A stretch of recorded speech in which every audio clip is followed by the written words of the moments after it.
He had always believed their love was strong. Their marriage built on trust. For 60 years, Oliver Bryant had stood by Sarah Whitmore. Through hardship and joy, through a world that had once refused to accept them, they had built a life together, raised children, weathered the storms of time. But in the final moments of her life, as the weight of years pressed down on her frail body, Sarah finally spoke the words she had kept buried for decades. The room was quiet, save for the faint ticking of the clock on the bedside table. The air smelled of antiseptic and fading memories. Oliver sat beside her, his hands rough and calloused from a lifetime of labor, now trembling as they held hers. Sarah's breathing was shallow, each rise and fall of her chest growing weaker. He had prepared himself for this moment, or so he had thought. But nothing could prepare him for what she was about to say. "Oliver," she whispered, her voice barely more than a breath. "There's something I've never told you." Her fingers tightened around his. A desperate grasp, as if she could hold onto him, onto this life, for just a little longer. Oliver leaned closer, his heart pounding in his chest. "What is it, Sarah?" A tear slipped down her cheek. And in that moment, he knew. This was not just a confession. This was a truth that had been waiting, buried beneath a lifetime of silence, clawing its way to the surface. "I had a child," she choked out, her voice breaking. "Before you, before us, and I left him behind." The words hung in the air, thick and heavy, shattering the quiet. Oliver didn't move, didn't breathe. 60 years, and he had never known. The past was no longer buried. It had come for them at last. The year was 1955, and America was a country divided, not just by class or wealth, but by the color of a person's skin. In the South, where the weight of history pressed down like a leaden sky, Jim Crow laws dictated the very rhythm of life.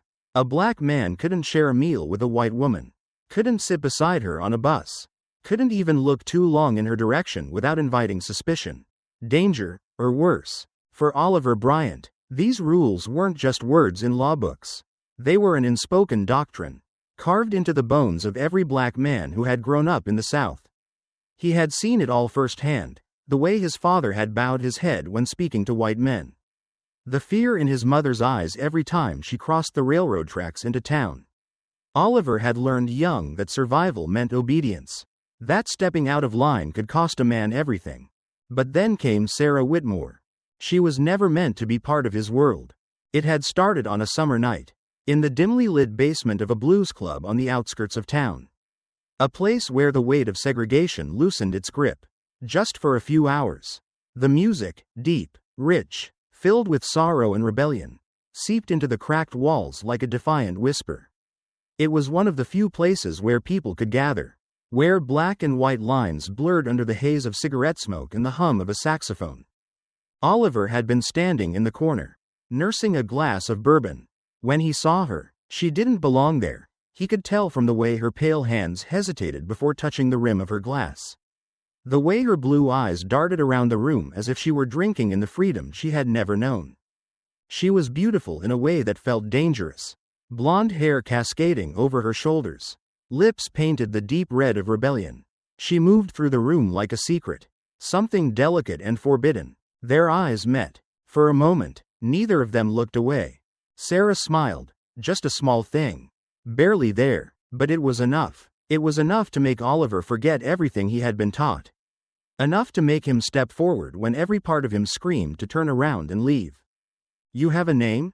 she asked, tilting her head slightly. He hesitated. Giving her his name meant giving her something real.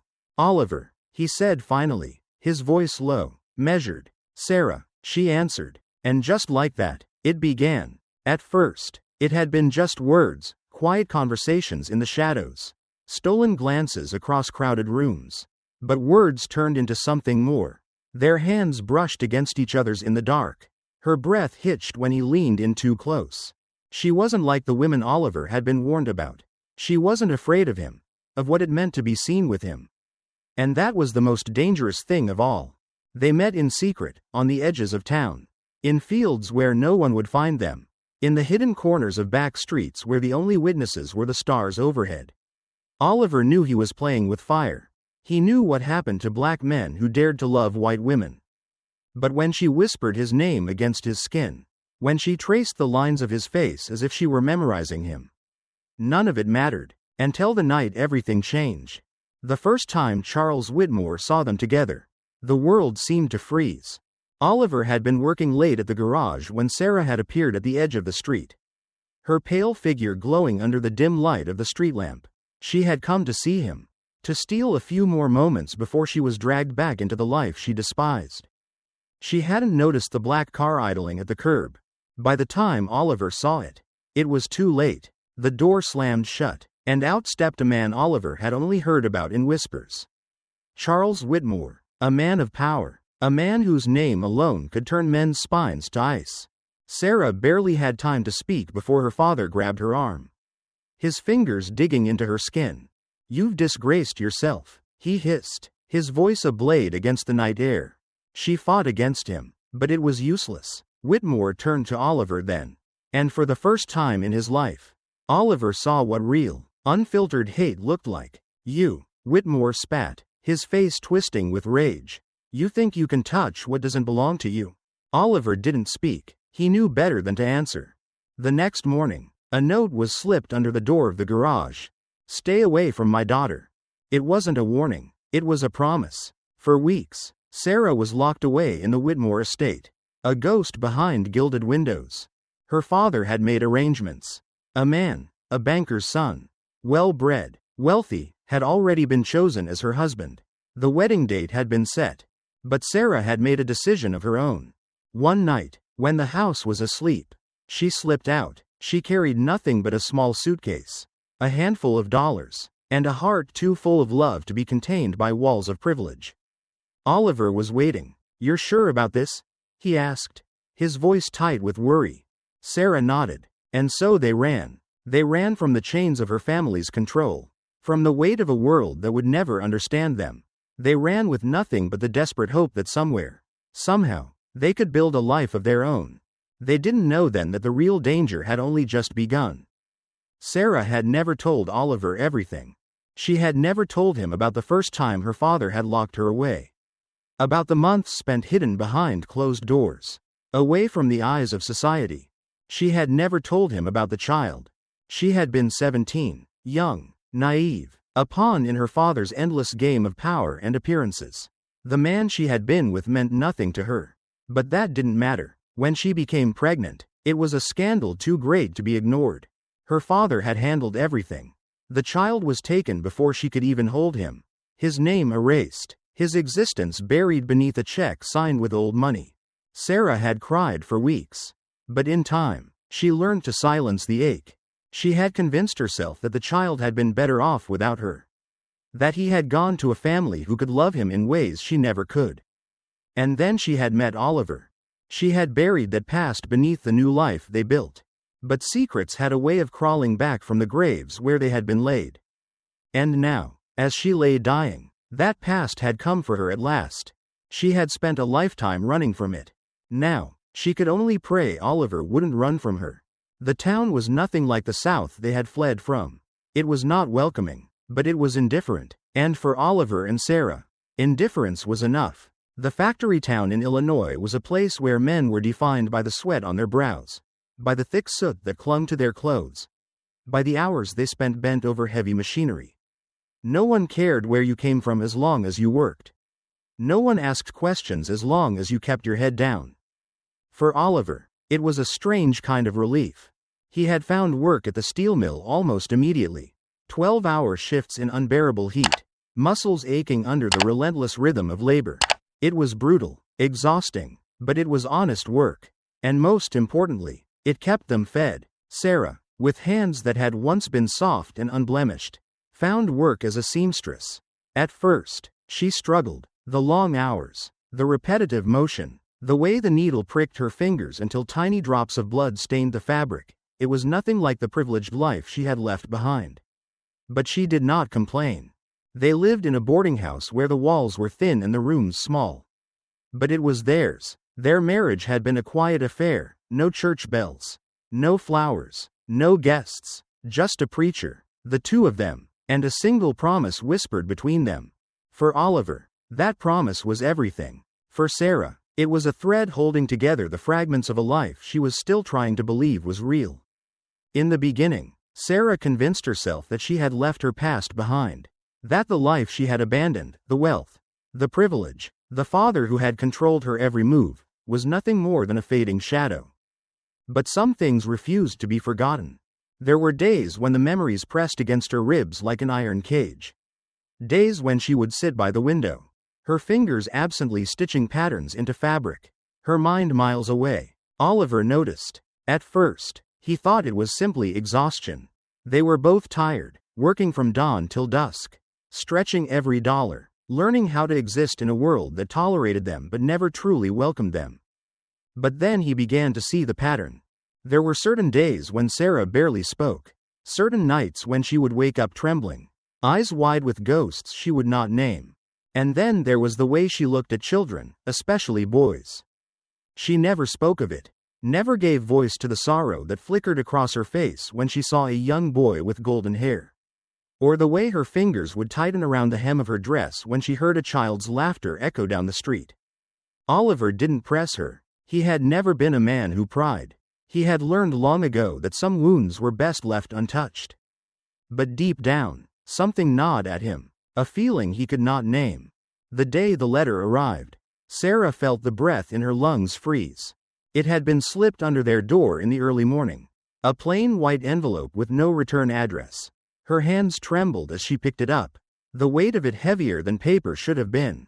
She already knew. Before she even opened it, she knew. Her fingers fumbled with the seal, her vision blurring as she unfolded the letter. Only one sentence was written inside, in sharp, deliberate handwriting. I know who you are, and I know your son is looking for you. The room tilted. She gripped the edge of the table, the paper shaking in her hands. No, it wasn't possible. No one knew. Her father had erased every trace of that child. There had been no records, no lingering whispers. It had been as if he had never existed. Sarah's stomach twisted. Had he found her? Had he spent all these years searching for the mother who had given him away? A wave of nausea rolled over her. She had told herself that she had done what was best, that the child had been better off, that he had been raised by people who could give him the kind of life she never could. But now she was no longer sure. What if she had been wrong? What if he had suffered? What if he hated her? Panic clawed at her throat. She needed to destroy the letter. No one could know. Not Oliver. Not anyone. She crumpled the paper in her fists, breathing hard. She needed to act normal. She needed to pretend she had never seen it. But secrets had a way of making themselves known. And this one had been waiting for a long, long time. The room was unbearably quiet. Sarah lay frail and sunken against the pillows, her once vibrant blue eyes dulled by time and sickness. The woman Oliver had loved, the woman he had built a life with, was slipping away before his very eyes. The doctors had said it wouldn't be long now. The disease had hollowed her out, stealing pieces of her day by day, until there was almost nothing left but whispers of who she once was. He had spent weeks pretending to be strong for her, pretending he wasn't breaking apart inside. But as he sat beside her, her fingers clutching his like she was holding onto the last piece of life she had left, he saw something in her eyes that unsettled him more than her sickness ever had. Regret. Oliver, she murmured, her voice so soft he had to lean in to hear it. He squeezed her hand. I'm here, love. Tears welled in her eyes. And for the first time, she let them fall. She had always been strong, too strong sometimes, but now, as death hovered in the corners of the room, she was just a woman unraveling at the seams. There's something I need to tell you, she whispered. Oliver felt his stomach tighten. Don't tire yourself, he said, though the look in her eyes told him it didn't matter. She was going to say it, whether he was ready or not. I can't leave this world without telling you the truth, she sobbed, gripping his hand tighter, as if the words might break her apart. A sick sense of dread coiled inside him.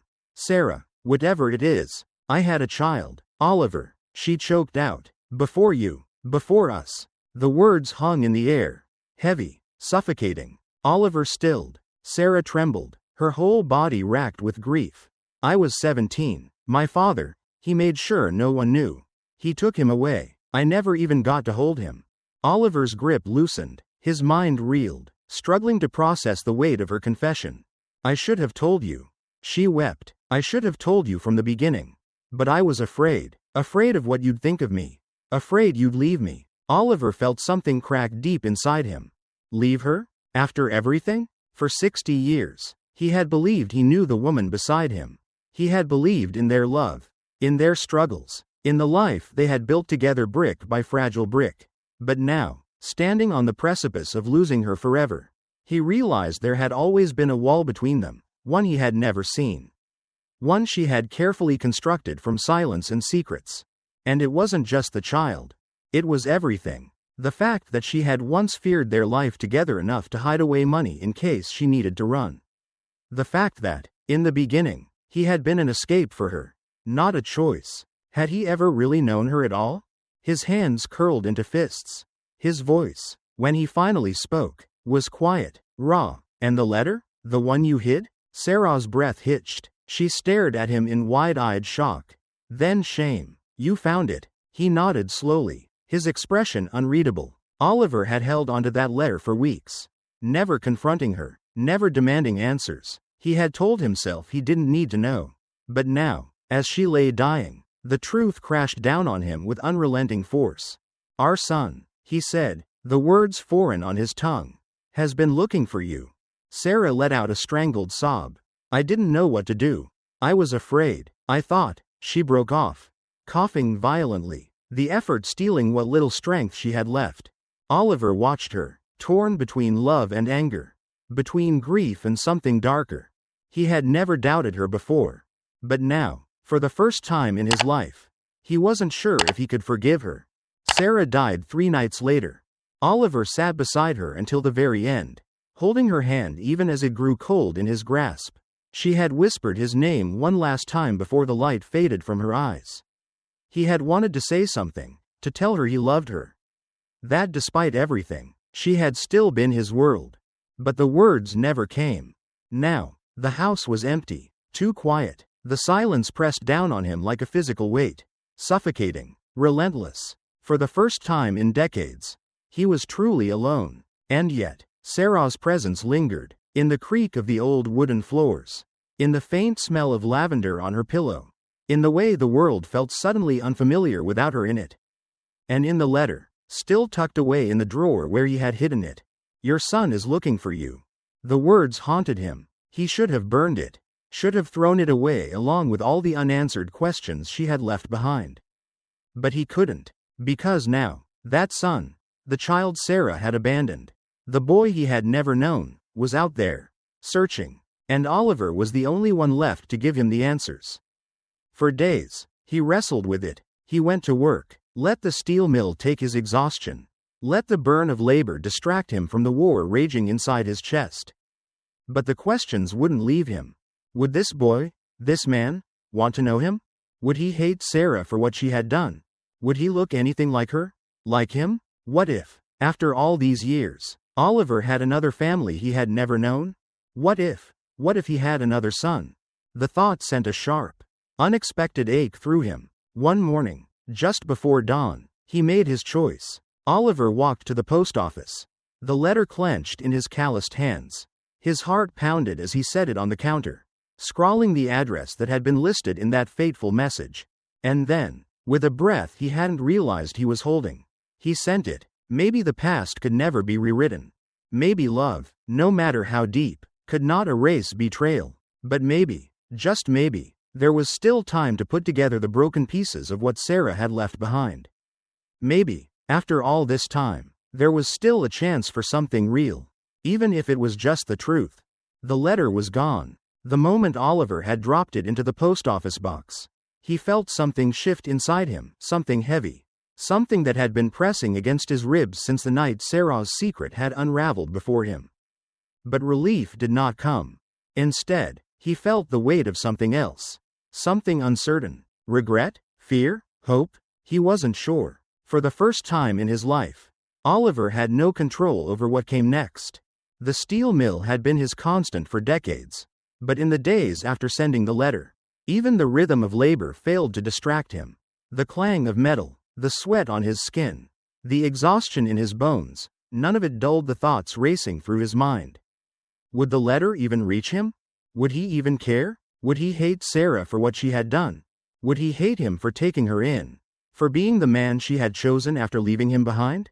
Oliver had spent a lifetime surviving, fighting, building. But now, for the first time in 60 years, he was waiting. And waiting was its own kind of torture. Nights were the worst. He would lie in bed, the silence of the house pressing in on him, and reach for Sarah out of habit, only to find nothing but empty sheets. The loneliness was unbearable. It wasn't just that she was gone. It was the questions she had left behind. Who was this man, their son? Had he lived a good life? Did he have a family of his own? A wife? Children? Was there a piece of Sarah out there, walking the earth, unaware that she had died with his name still unspoken on her lips? Oliver closed his eyes and tried to push the thoughts away. But they always came back. A week passed. Then too. The mailbox remained empty, and Oliver began to wonder if the letter had been a mistake. Maybe some things weren't meant to be revisited. Maybe some doors, once closed, should never be opened again. But then, one evening, as the sun dipped low behind the town's smokestacks, he saw it, a single envelope, tucked neatly inside his mailbox. His breath caught. For a long time, he didn't move. Then, slowly, he reached for it. The handwriting on the front was unfamiliar. But the name was not. Oliver took the letter inside, his hands shaking. For a long moment, he just stared at it. Then, with a deep breath, he tore it open. The letter was short, careful. Oliver Bryant, I received your letter. I don't know what to say. I've spent my whole life wondering who she was. Why she left me. Why she never came back. I have questions. Too many to put in writing. If you're willing, I'd like to meet. You choose the place. I'll be there. James Whitmore. Oliver's hands clenched around the paper. James. Sarah had never spoken the name. But here it was, written plainly before him. Whitmore. The name was a wound. A scar from another life. A reminder of the man who had tried to erase Sarah's past, only for it to claw its way back decades later. And now, that past had a face. A voice. A man who had spent his entire life wondering why his mother had abandoned him. And Oliver was the only one left to give him the truth. The train station was quiet that morning. Oliver stood on the platform, his coat pulled tight around him against the crisp autumn air. In his pocket, the letter remained folded, worn from the number of times he had read it. He had written back only once. A time, a place, no promises, no explanations. Now, he was waiting, and waiting. A part of him still feared the worst. What if James never showed? What if this was all a mistake? But then, through the thin veil of steam rising from the tracks, he saw him. A man, tall, broad-shouldered, dark-haired, but with something unmistakable in the way he carried himself. A familiarity Oliver couldn't place. Then James stepped into the light, and Oliver's breath caught in his throat. It was Sarah, not in the color of his skin. His complexion was lighter. His features a blend of something else entirely. But in his eyes, in the sharp, piercing blue of them, the same eyes that had stared at Oliver across a smoky basement 6 decades ago. The same eyes that had filled with tears as she whispered her final confession. James stopped a few feet away. For a long time, neither of them spoke. Then, finally, "You're Oliver," James said. His voice was deep, steady. Oliver swallowed. "I am." James nodded slowly, his jaw tight. "I don't know what I'm supposed to say." Oliver exhaled. "Neither do I." Another silence. Then, carefully, James pulled something from his coat pocket. A photograph. Old, faded. A woman, young and beautiful, frozen in time. "Sarah, you loved her," James said quietly. It wasn't a question. Oliver felt something tighten in his chest. "I did," he admitted. "With everything I had." James stared at him for a long moment. Then, finally, he spoke. "Tell me about her." They sat on the wooden benches of the station, their conversation stretching long into the afternoon. Oliver told him about Sarah, the good and the bad, the things she had never been able to say. He told him about the way she had laughed, the way she had sewn their children's clothes by hand when money was tight. The way she had once learned how to make cornbread just because he had missed his mother's cooking. He told him about the fears she had carried, about the regret that had followed her to her grave. James listened, and when Oliver finally finished, there were no accusations, no anger, just quiet understanding. "I don't know if I can forgive her," James said at last. Oliver nodded. "I don't know if I ever truly could either." Another silence. Then, James let out a breath. "But I think I'd like to try." Oliver looked at him, and for the first time in a long time, he felt something break loose in his chest. "Hope." He nodded. "Yeah," he said. "Me too." Oliver stood at the station long after James had gone, watching the last train disappear into the horizon. The letter was still in his pocket, but it was lighter now. For so long, he had carried the weight of Sarah's secrets. But now he was no longer carrying them alone. And maybe, just maybe, that was enough. The past had a way of lingering, of embedding itself into the quiet spaces between moments. It didn't disappear with time. It didn't fade with distance. It stayed, whispering its presence in the back of the mind, waiting for the right moment to rise again. For Oliver Bryant, the past had come knocking at his door in the form of a letter. It had unraveled everything he thought he knew about his wife, about his marriage, about the life they had built together. And yet, in the end, he had chosen to face it. The truth had broken him. It had shattered the foundation of everything he had believed in. But in the wreckage, he had found something unexpected. Understanding. It was not perfect. It was not easy. But it was real. James Whitmore, the son Sarah had left behind, the man who had spent his entire life searching for answers, had given Oliver the chance to share the truth. Not to erase the past, not to undo what had been done, but to give it meaning, to ensure that Sarah's story did not end in silence. Love was complicated, it was messy, it was not always pure or perfect. Sarah had not married Oliver for love, not at first. She had married him out of fear, out of desperation, out of the need to escape a life she did not want. But love had come anyway. It had grown in the spaces between hardship and sacrifice, in the quiet moments of shared struggle, in the laughter of their children and the whispered reassurances in the dead of night. Love did not erase the past. It did not make the wounds disappear. But it had been real. And that, Oliver realized, was what mattered most. The past was never truly gone. Sarah had spent her whole life trying to bury it, trying to outrun the choices she had made, the child she had lost. But the past had found her in the end. The letter, the confession, the long-lost son searching for his mother, it had all been waiting in the shadows. Patient and unrelenting. And when it had finally caught up to her, she had been too late to make it right. But Oliver wasn't. He had chosen to face the past, to seek out James, to offer him the truth that Sarah had never been able to. It had been painful. It had forced him to confront things he had never wanted to acknowledge. But it had also set him free. Because in the end, the truth, no matter how painful, was the only thing that could bring peace. As Oliver walked away from the train station that day, the weight on his shoulders was not gone. But it was lighter. The past would always be a part of him. Sarah's choices, her secrets, her regrets, they would always linger. But now, for the first time in his life, he was not carrying them alone. James had heard the truth. And that, Oliver thought, was a beginning. Maybe not a perfect one. Maybe not the one he had wanted. But a beginning nonetheless. This story is a reminder that the truth, no matter how painful, no matter how long it has been buried, will always find its way to the surface. And when it does, we have only two choices: to run from it, or to face it head on.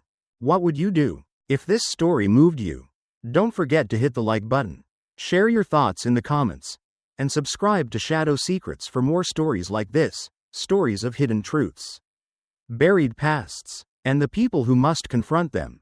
Thank you for watching, and we'll see you in the next one.